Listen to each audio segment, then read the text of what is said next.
자, 이 오늘 사건의 그 배경이라 할 수 있는 것이 오늘 본문 1절부터 3절까지의 말씀입니다.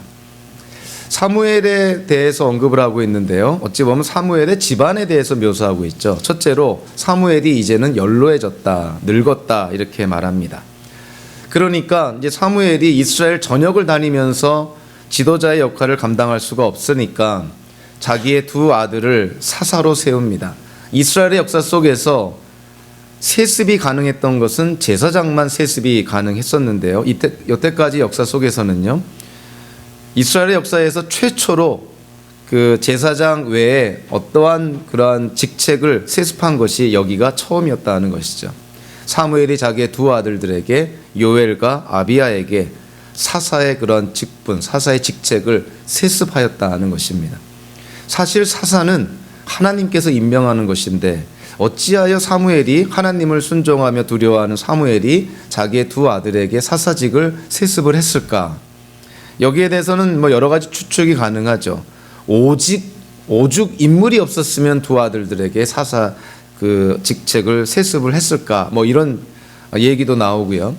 성경에서 언급이 되지 않기 때문에 정확한 이유는 알 수 없지만 어찌됐든 요엘과 아비야 두 아들에게 사사의 그런 직책을 세습을 합니다. 그런데 세습의 결과는 좋지 않은 것이죠. 이 두 아들이 이스라엘의 최남단 도시인 브엘세바에서 사사로서의 그런 어떤 직책을 감당하는데 아버지인 사무엘처럼 공명정대하게 정직하게 그리고 하나님을 두려워하는 가운데 깨끗한 그런 사사의 직책을 감당하지 못합니다. 뇌물을 받고 재판을 굽게 하고 또 불의하고 부정한 또 어떤 불법적인 그런 재판을 이렇게 하게 되는 것이죠. 이 브엘세바라는 곳은요, 이스라엘의 최남단 그러한 도시죠. 그래서 이스라엘 우리 역사서를 읽다 보면 이스라엘 전체 영토를 묘사할 때 단에서부터 브엘세바까지 이런 표현이 나옵니다. 이 단이라는 도시는 이스라엘의 최북단 도시고 브엘세바는 이스라엘의 최남단 도시죠. 그러니까 단에서부터 브엘세바까지라는 것은 이스라엘 전체 영토를 가리키는 아주 관용적인 상투적인 그러한 표현이라고 볼 수 있습니다. 그러니까 브엘세바는 이스라엘의 최남단 국경 도시였다는 것이죠. 그리고 아주 이 당시에는 큰 도시가 아니라 작은 도시였기 때문에 비록 두 아들들을 사사로 브엘세바에서 사사의 직책을 하도록 하게 했지만 사실 이스라엘 전체에 미치는 영향은 그리 크지 않았다는 것을 깨닫게 되죠. 아직도 이스라엘 그 중심에 라마라는 곳에 사무엘이 거주하고 있기 때문에 행동에는 제약을 받았고 연로는 했지만 여전히 이스라엘의 지도자의 역할을 사무엘이 감당하고 있는 것이죠. 근데 오늘 이제 본문을 통해서 보니까 이 사무엘의 두 아들들이 아버지인 사무엘은 정말 하나님께 쓰임받고 하나님을 두려워하고 하나님께 순종하는 정말 아주 훌륭한 하나님의 일꾼이었는데 두 아들들은 그렇지 않았습니다. 성경을 우리가 읽다 보면 가끔씩 이해가 안 되는 부분들이 있는데요. 그것이 뭐냐면 아비는 훌륭한데 자식들이 엉망인 경우가 있고 그리고 아비는 엉망인데 또 자식들이 훌륭한 경우가 있습니다. 도대체 원칙을 찾지를 못하겠어요. 그래서 부모 자녀 관계는 정말 알 수 없는 신비한 관계로 보이는데요. 아무리 하나님께 순종하고 아무리 하나님께서 맡겨주신 역할을 잘 감당해도 자식은 자기 마음대로 못하는 게 부모가 아닌가 이런 생각이 듭니다. 사무엘도 그 누구보다도 하나님께 순종하며 이스라엘의 초대왕 다윗까지도 기름 부어 세운 정말 이스라엘에 없어서는 안 될 그런 지도자의 역할을 잘 감당했는데 어찌하여 자식 교육은 이렇게 실패했을까? 성경에 보면은 자식 교육에 실패한 사람들이 많이 있죠. 사무엘기 상하에서 중심되는 인물이 누구라고 그랬습니까? 다윗이라 그랬죠. 다윗의 집안은 어땠나요? 물론 다윗이 밧세바와 간음죄, 우리아를 죽이는 살인죄로 하나님의 징계 차원에서 그런 심판을 받게 되지만 그 집안에 칼이 떠나지 않습니다. 자식들 간에 근친상간 간음죄가 일어나게 되고 그리고 살인죄가 일어나게 되고 다윗의 자식들 중에 2명이나 다윗에게 역성혁명, 쿠데타를 일으키게 되죠. 자식이 아비에게 역성혁명, 쿠데타를 일으킨다. 세상에 그런 불행한 부모가 어디 있겠어요. 다윗도 하나님의 마음에 합한 그러한 하나님께서 세운 왕이었는데 자녀 교육은 그렇게 실패하는 것이죠. 이스라엘의 그 왕 중에서 요시야하고 그 버금가는 아주 철저한 종교 개혁을 했던, 정말 하나님께 쓰임 받았던 왕이 누구냐면 히스기야 왕이죠. 근데 히스기야 왕의 아들이 누구냐면 므낫세라는 왕입니다. 그 훌륭한 히스기야 왕 아래 태어난 이 므낫세, 남유다가 멸망한 이유가 바로 그 므낫세 왕 때문이라고 하나님께서 말할 정도로, 므낫세는 아비인 히스기야 왕의 신앙에 이건 뭐 절반 정도가 아니라 뭐 1%도 안 되는 아주 형편없는 최악의 그런 왕이었죠. 우상 숭배하고 자식들을 불에 태워 제물로 드리고 뭐 이루 말할 수 없는 그런 하나님 보시기에 악을 저지릅니다. 그래서 하나님께서 그 므낫세 때문에 남유다를 멸망시킨다, 이런 말까지 합니다. 요시야가 종교개혁을 했지만 그 므낫세의 죄가 너무 커서 남유다를 하나님께서 끝내 멸망시키는 그러한 어떤 내용들이 성경을 통해서 우리에게 전해집니다. 히스기야라는 그렇게 훌륭한 왕 밑에서 어떻게 므낫세라는 그런 남유다 역사 속에서 최악의 왕이 생겼을까? 참 그거는 우리가 정말 알 수 없는 그러한 관계인 것 같습니다. 훌륭한 사람도 자식들을 훌륭하게 교육하는 것은 이건 또 다른 차원의 그러한 일이라는 것을 우리가 깨닫게 되죠. 엘리의 두 아들들은 하나님께 제사를 드릴 때 불법과 부패를 저질렀는데요, 사무엘의 아들들은 제사를 드릴 때가 아니라 재판을 할 때, 그때 불법과 또 불의, 하나님 보시기에 악을 행하게 되는 것이죠. 이스라엘 민족은 이 세상의 어떤 다른 민족보다도 하나님의 공의를 실현해야 되고 하나님의 정의를 실현해야 될 나라가 이스라엘이란 나라입니다. 기득권층에게 특권이나 특혜를 베풀어서는 안 되고, 오히려 사회에서 소외받은 계층인 고아나 과부나 이방인들이나 정말 어려움에 처한 그러한 사람들, 그들을 돌보는 것이 이스라엘 사회가 됐어야 됐다는 것이죠.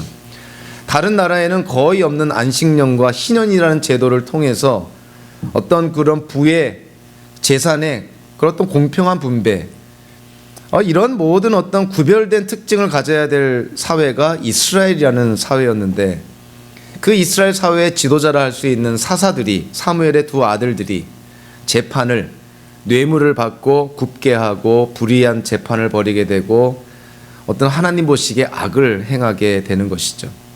자, 이러한 이스라엘의 상황 속에서 이제 오늘의 사건이 벌어지게 됩니다. 그래서 오늘 본문 4절부터가 이제 본격적인 오늘 이야기, 사건이 진행이 되는데요.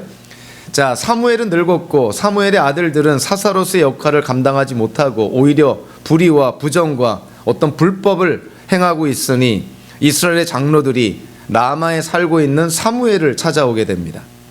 그래서 오늘 본문은 이제 4절에 보니까, 그래서 즉 1절부터 3절까지의 그런 상황 때문에 이스라엘의 모든 장로가, 이스라엘의 지도자들이 라마로 사무엘을 찾아갔다.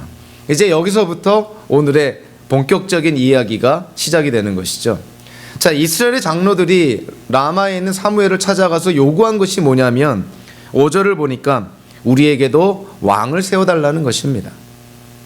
그 당시에 이스라엘은 사사제도였죠. 하나님께서 임명한 사사를 중심으로 해서 하나님이 직접 이스라엘을 통치했는데, 지금 이스라엘이 뭐를 요구한 거예요? 가나안 땅의 주변 나라들처럼 우리도 왕이 필요합니다. 이제는 사사제도가 아니라 왕정제도를 우리에게 허락해 주십시오. 이렇게 지금 사무엘에게 요청한 것이죠. 이스라엘의 장로들이 사무엘에게 요청할 때 그 외형적으로는, 형식적으로는 두 가지 이유를 듭니다. 첫째로, 사무엘 당신 이제 너무 연로하지 않습니까? 더 이상 이스라엘의 지도자로서 그 역할을 감당하기 이제 너무 늙지 않았나요? 또 하나의 이유가 뭡니까? 사무엘, 당신이 세운 두 아들 사사가 하나님 보시기에 옳지 않고 당신처럼 공명정대하게 지도자의 역할을 감당하지 못하고 있습니다. 그러니까 이 사무엘이 인간적으로 생각하면 굉장히 마음이 아프고 또 배신감도 느끼고 굉장히 그 상심했을 거라고 생각을 합니다. 그 이스라엘의 장로들이라고 하면은 이 사무엘과 얼마나 오랫동안 동고동락하지 않겠어요? 그런데 그들이 찾아서 한다는 얘기가 이제 당신 늙었으니까 물러가라는 것이고, 당신 아들들 잘못하고 있으니까 이제 그들은 필요 없고 우리에게 새로운 왕이 필요하다, 이렇게 얘기하는 것입니다. 5절을 통해서 보면 형식적으로는 사무엘이 늙었고 사무엘의 아들들이 불의를 행하기 때문에 왕을 요구하는 것처럼 보이지만 5절에 보면 사실 이스라엘의 장로들이, 이스라엘 백성들이 왕을 요구하는 이유가, 실질적인 이유가 거기에 단서가 제공이 되고 있습니다. 그것이 뭐냐면 5절 후반부에 보니까 그러므로 이제 모든 이방 나라들처럼, 즉 이스라엘 민족이라는 아주 독특한 정체성을 이제는 더 이상 유지할 필요가 없다는 것이죠. 여러분들, 이스라엘 민족이 어떤 민족입니까? 이 세상에 있는 수많은 민족 가운데서 하나님께서 맏아들로, 장자로 삼아주신 민족이죠. 그래서 이스라엘 민족을 너희가 제사장의 나라다, 너희를 통해서 내가 이 땅에 존재하는 모든 민족에게 하나님의 하나님 되심을 보여주고 그리고 그들로부터 영광을 받겠다. 즉 이스라엘 민족이 이방의 빛으로, 세상의 빛으로 제사장의 역할을 감당하는 하나님의 선택받은 거룩한 민족이라는 것이죠. 그런데 지금 이스라엘의 지도자들이 와서 사무엘에게 한다는 얘기가 뭐냐면, 우리가 하나님께 택함받은 거룩한 민족, 선민 또는 거룩한 민족이라는 성민의 그런 정체성을 우리는 이제 포기할 테니까 다른 나라들처럼 우리에게 왕을 세워주십시오, 이런 것입니다.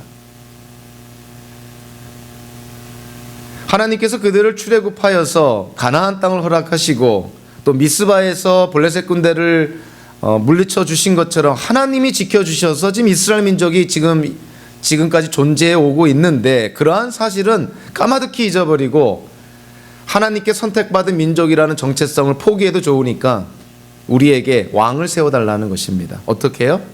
모든 다른 나라들처럼.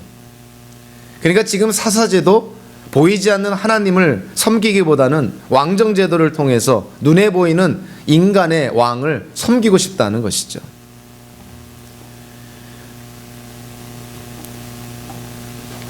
이스라엘 이 지도자들이 사무엘에게 요구하는 것은 한마디로 이스라엘은 하나님께로부터 선택된, 구별된 거룩한 나라가 되는 걸 포기하겠습니다. 대신 뭐를 추구하겠다는 거예요? 다른 나라들처럼 강한 나라가 되겠습니다. 왕정제도를 통해서 우리도 블레셋처럼, 모압처럼, 이집트처럼, 아시리아처럼 강한 나라가 되고 싶습니다. 거룩한 나라? 무슨 쓸모가 있습니까? 맨날 공격당하고 맨날 어려움 당하는데 우리도 왕을 통해서, 인간 왕을 통해서 강한 나라가 되고 싶습니다. 세상 나라들을 따라가고 싶습니다. 구별된 거룩한 민족 소용없습니다. 하나님께서 사무엘로부터 나중에 이 얘기를 들었을 때 하나님의 마음이 어땠을까 생각하면 정말 어처구니 없는 그러한 요구들을 지금 이스라엘 백성들이 하고 있는 것이죠. 지금 이스라엘 백성들의 이와 같은 모습, 자신의 정체성까지도, 자신의 신분까지도, 하나님의 거룩한 백성이라는 것까지도 포기하면서 세상 다른 나라들을 닮아가고 싶다는 이 모습이 과연 이스라엘 민족에게만 나타나는 모습일까 하면 전혀 그렇지 않습니다. 현대 미국의 기독교가 그렇게 되어가고 있고 한국의 기독교도 그렇게 되어가고 있습니다. 미국의 기독교는 이 신학적인 오류로 말미암아 지금 타락하고 부패하고 추락해가고 있습니다. 동성애를 인정하고 낙태를 인정하고 하나님 보시기에 악한 것들을 합법화하고 있는 그러한 세속주의적인 나라로 타락되어 가고 있는 것이죠. 한국의 기독교는 어떤가요? 한국의 기독교는 기복주의에, 세속주의에 오염돼서 망해가고 있는 것이죠. 교회가, 교인들이, 기독교가 물질과 권력과 명예를 탐하고 이 권력자들에게 빌붙어서 무엇인가를 받아내려고 하는, 도대체 기독교의 모습을 볼 수 없는 그러한 어떤 기독교의 모습이 한국의 기독교라고 그렇게 판단이 됩니다. 기독교의 본질을 잃어버리고 있는 것이죠. 그러니까 우리 기독교라 한다는 것은 예수 그리스도를 통해서 우리는 세상과 구별된 자들이 되어야 된다는 것이죠. 교회가 추구하는 것은 세상의 단체들이 추구하는 것과는 차원이 달라야 된다는 것이죠. 이슬람 국가나 불교 국가나 이런 어떤 타 문화권의 국가들이 추구하는 것과 그래도 이 세상의 기독교 국가라고 칭하는 한국과 미국이 추구하는 것은 달라야 된다는 것이죠. 그래도 기독교 국가인데, 그래도 하나님을 하나님으로 인정하는 그래도 기독교 국가인데 어떻게 한국과 미국 저렇게 총체적으로 도덕적으로 윤리적으로 저렇게 타락하고 부패할 수 있을까? 거기에 대한 그 원인은요, 세상 사람들 불신자들에게 있는 것이 아닙니다. 우리 기독교인들에게 있는 것이죠. 기독교인들이 타락하니까 세상의 타락을 막을 사람들이 없는 것이죠. 이스라엘 지도자들이, 이스라엘의 장로들이, 백성들이 사무엘에게 와서 그것을 요청하는 것입니다. 뭐 거룩한 백성, 뭐 선택된 민족, 이런 거 소용없습니다. 다른 나라들처럼 우리도 왕을 세워서 다른 나라들처럼 강한 나라가 되고 싶습니다. 침략만 받는 나라가 아니라 우리도 좀 침략해 가면서 다른 나라 것들을 약탈해 가면서 그렇게 강한 나라가 되고 싶습니다. 이것을 지금 사무엘에게 요구하고 있는 것이죠. 이 사무엘이 그 말을 듣고 마음이 어땠을까 한번 생각해 볼까요? 자, 6절을 보니까 사무엘의 반응이 나옵니다. 사무엘은 왕을 세워 다스리게 해달라는 장로들의 말에 마음이 상하여 이렇게 표현합니다. 마음이 상했다. 그 번역이 상당히 부드러운 번역입니다. 원어적으로 보면 여기서 사용된 히브리어 동사의 그런 문자적인 표현은요, 악하다라는 뜻입니다. 사무엘은 이스라엘 장로들의 요구가 자신의 감정을 상하는 그런 정도가 아니라 사무엘이 보기에 그들의 요구는 악했다는 것이죠. 그들의 요구는 좋고 싫고의 문제가 아니라 옳고 그름의 문제라는 것이죠. 어떻게 이스라엘 민족으로서 하나님께 선택받은 거룩한 민족이라는 정체성을 포기하고 다른 나라들처럼 왕을 구하고 왕정 제도를 요구할 수 있는가? 그거는 악한 거라는 것입니다. 이거는 선택에 옵셔널한 게 아니라는 것이죠. 더군다나 여러분들 사무엘이 누굽니까? 어릴 때 젖을 떼자마자 한나가 엘리 제사장에게 사무엘을 맡기지 않나요? 젖을 떼고 나서 아무것도 모르는 때에 성전에서 자라서 평생을 이제 엘리의 뒤를 이어서 사사로서 선지자로서 제사장으로서 평생을 이스라엘 민족을 다스리고, 아니 다스렸다기보다도 이스라엘 민족을 섬겼던 사람이죠.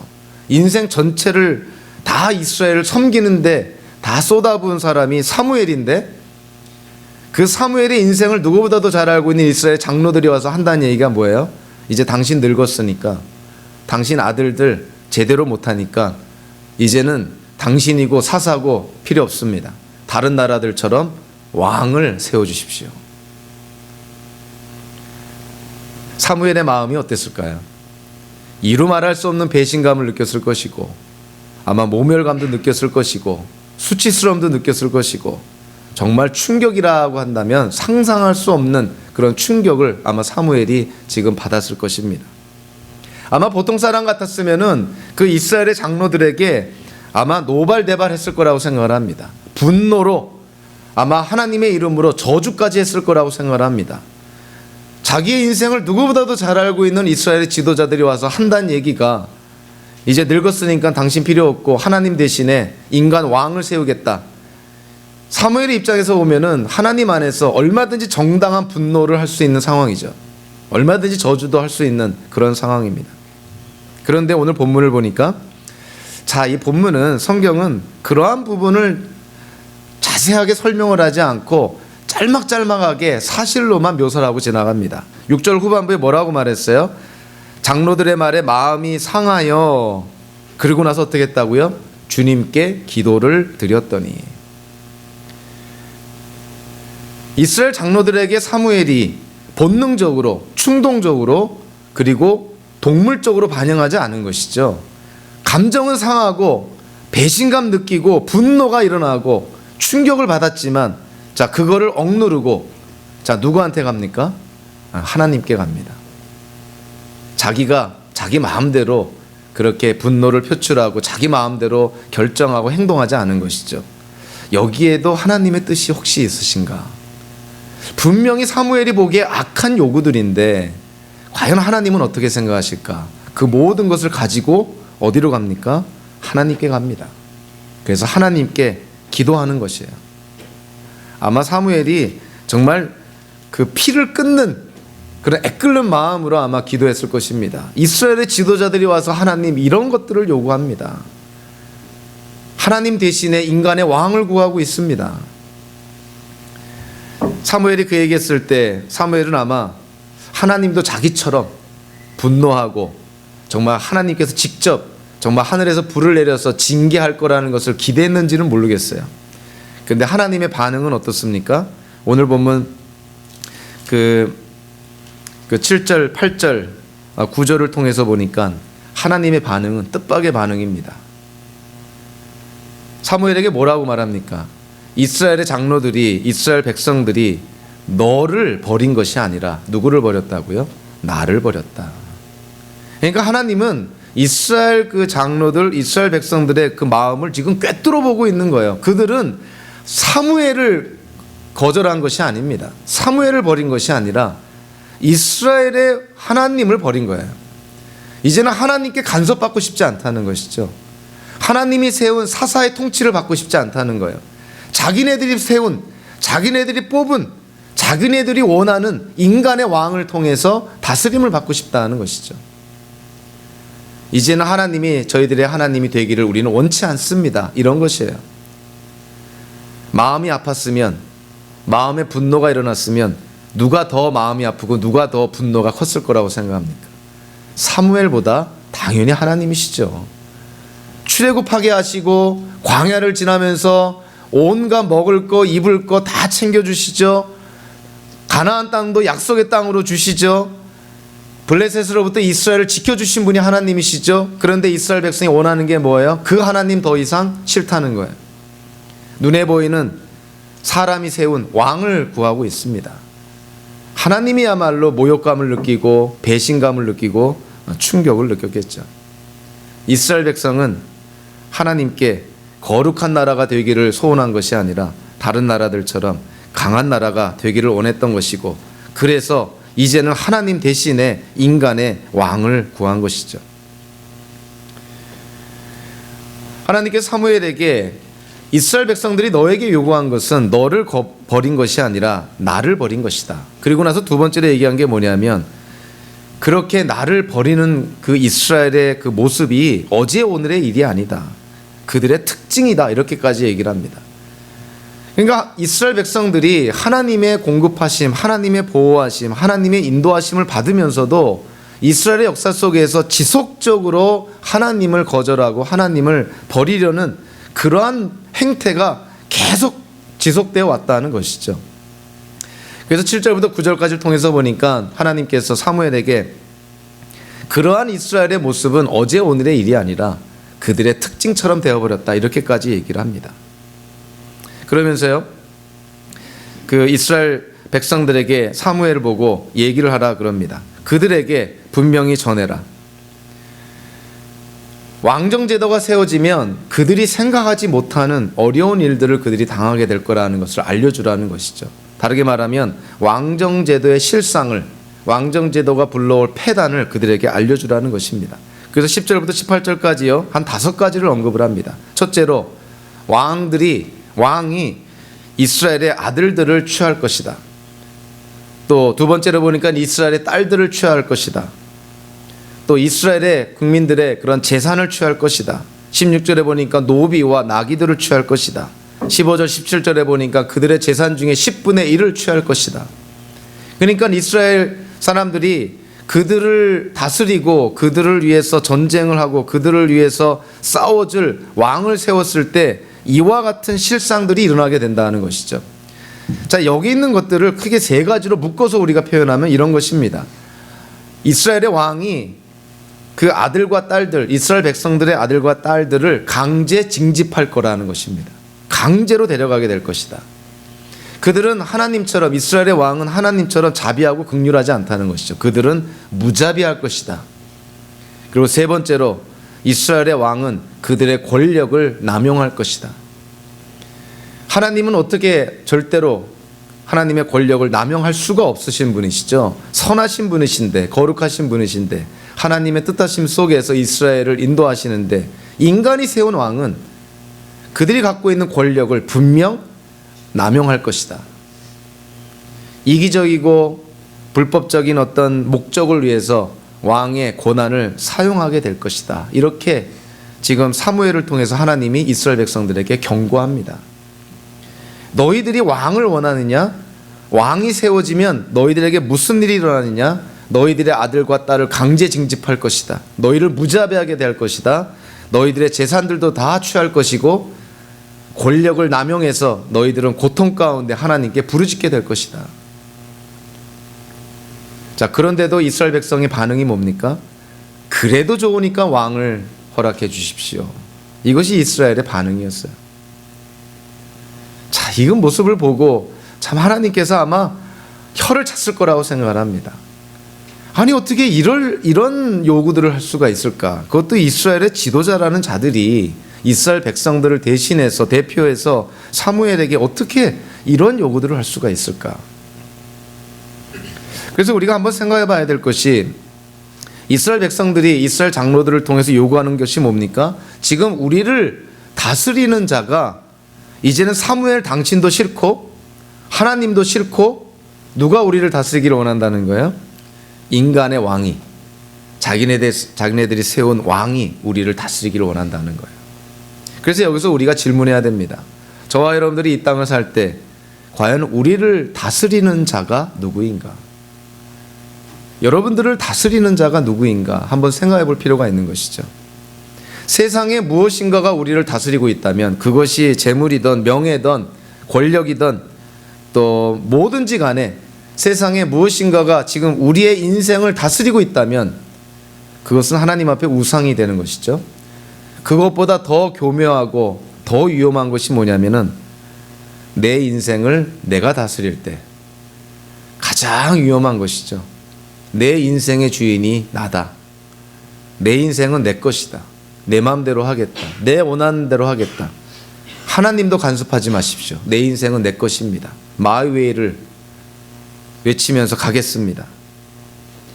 만약에 우리의 인생이 내 것이고 여러분들 자신 것이라고 생각한다면 그것은 하나님 보시기에 옳지 않은 정도가 아니라 하나님의 백성의 모습이 될 수가 없습니다. 하나님께 택함받은 그런 하나님의 자녀가, 하나님의 백성이 하나님을 하나님으로 인정하지 않는다는 것은 그거는 일어날 수 없는 불가능한 일이라는 것이죠. 나를 다스리는 것이 과연 무엇일까? 세상에 어떠한 것인가? 아니면 나 스스로가 인생의 주인으로 삼고 있는가? 아니면 하나님께서 내 인생의 주인인가? 항상 우리 질문해 봐야 되는 것이죠. 우리가 어떤 인생의 중요한 결정을 내릴 때, 어떤 갈림길에 섰을 때, 정말 우리가 무엇인가를 선택해야만 할 때 항상 물어봐야 됩니다. 이 선택이 나를 위한 것인가? 내가 주인이 돼서 지금 선택하는 것인가? 아니면 세상의 가치관을 따르고 있는 것인가? 아니면 나에게는 불리하고 나에게는 손해가 되고 나에게는 불편하지만 이것이 하나님 보시기에 옳은 거기 때문에 선택하고 있는 것인가? 내 인생을 다스리는 자가 누군가? 그가 내 인생의 주인인 것이죠. 하나님이 내 인생을 다스리면 하나님이 내 인생의 주인입니다. 내가 내 인생을 다스리면 우리 자신이 주인이 되겠죠. 세상의 누구가 또 세상의 무언가가 내 인생을 다스린다면 그나 또는 세상의 무엇인가가 주인이 되겠죠. 제가 오늘 목회자 칼럼에도 썼지만 리더십, 지도력이라 하는 것은 영향력이라 그랬습니다. 우리의 인생을 하나님께로부터 영향을 받는다면 하나님이 우리의 인생의 주인이 되시겠죠. 그러나 내 인생을 내가 주장한다면 그것은 더 이상 하나님이 인생의 주인이 되지 못하는 것이죠. 만약에 하나님이 아닌 누군가로부터 우리가 영향을 받아서 우리의 인생을 살아간다면 그 사람이 바로 내 인생의 주인이 되고 나의 지도자가 되는 것이겠죠. 누구에게 영향을 받는가? 모든 인간관계는 영향을 주거나 영향을 받거나 둘 중에 하나입니다. 직책이나 어떤 지위나 포지션이 그 사람을 결정하지 않습니다. 아무리 직책이 대통령이라 하더라도 누군가에게 영향을 받는다면 그는 더 이상 대통령이 아닌 것이죠. 더 이상 지도자가 아닌 것이죠. 그를 영향을 주고 그를 조종한 자가 사실은 지도자인 것이죠. 이스라엘 백성이 사무엘을 통해서 하나님께 요구한 것이 그것입니다. 하나님이 우리의 지도자가 되는 거 원하지 않습니다. 이제는 우리가 지도자가 되기를 원합니다. 우리가 내 인생의 주인이 되기를 원합니다. 우리에게 왕을 세워주십시오. 그런데 오늘 본문을 보면요, 놀랍게도 하나님께서 이스라엘 백성들의 요구를 들어줍니다. 왜 들어주실까? 참 이해가 안 되는 부분이죠. 이 왕정제도를 왜 하나님께서 허락하실까? 분명히 이들의 동기는 악한 것이고 잘못된 것이고 하나님을 거절하는 정말 죽어 마땅할 죄를 범하고 있는데 왜 하나님께서 이스라엘 민족에게 왕정제도를 허락을 하실까? 이것이 참 우리가 성경을 읽으면서 고민하게 되는 부분이기도 합니다. 실제로 신명기 17장에 보면요, 이스라엘 민족이 가나안 땅에 들어가기도 전에 이 모압 광야에 모여 있을 때 모세를 통해서 왕정제도에 대해서 언급을 합니다. 하나님께서 전지하신 분이니 이스라엘 민족이 가나안 땅에 들어가면 분명 가나안 족속 또는 주변 국가들 그런 왕정제도를 보고 아마 이스라엘 백성들도 왕정제도를 요구할 거라는 것을 아셨던 것이죠. 그래서 이스라엘 민족에게 왕정제도가 실행이 될 때 하나님께서 어떤 지침을 내려줍니다. 미리 어떻게 보면 하나님의 가이드라인을 제시하고 있는 것이죠. 신명기 17장 14절부터 20절까지를 통해서 보니까 이스라엘의 왕에 대해서 하나님이 벌써 언급을 하십니다. 이스라엘의 왕은 3가지를 하질 말아야 되고 2가지를 해야 된다 얘기를 합니다. 2가지가 뭐냐면 이스라엘 백성들에게 요구하는 것이죠. 하나님께서 정해주신 자를 왕으로 세워라. 그러니까 너희들이 좋아하는 왕을 세우는 것이 아니라 하나님이 정해주신 왕을 세워라. 그리고 그 왕은 하나님의 말씀을 묵상하고 읽고 그 말씀을 지켜야 된다. 이것이 이스라엘의 왕이 해야 될 일이라는 것이죠. 그러면서 이스라엘 왕이 하지 말아야 될 3가지를 말하는데요. 그것이 뭐냐면 군마를 많이 두지 마라. 현대적으로 표현하면 군사력에 의지하지 마라. 2번째로 아내를 많이 두지 마라. 생각이 아내에게 다 뺏기니까 어찌 보면은 쾌락을 추구하지 말라. 이렇게까지 일반적으로 얘기할 수 있습니다. 그리고 3번째로 은과 금을 많이 가지지 마라. 재물에 경제력에 의지하지 말라. 그러니까 이스라엘 왕에게 하나님이 요구하신 것, 하나님이 말씀하신 조건들을 가만히 들여다보면 이스라엘의 왕은 이스라엘의 지도자가 아닌 것이에요. 이스라엘의 왕은 일종의 부통령과 같은 사람입니다. 이스라엘의 왕이 누구라는 거예요? 하나님이시라는 거예요. 하나님이 택한 자가 이스라엘의 왕이 되어서 하나님을 대신하여서 어떠한 정치를 피라는 것입니까? 신정 정치를 피라는 거예요. 하나님이 허락하신 왕정 제도는 이스라엘의 왕 마음대로 무소불위의 권력을 휘두르라는 것이 아니라 하나님의 뜻대로 이스라엘을 다스리라고 그렇게 왕정 제도를 허락한 것입니다.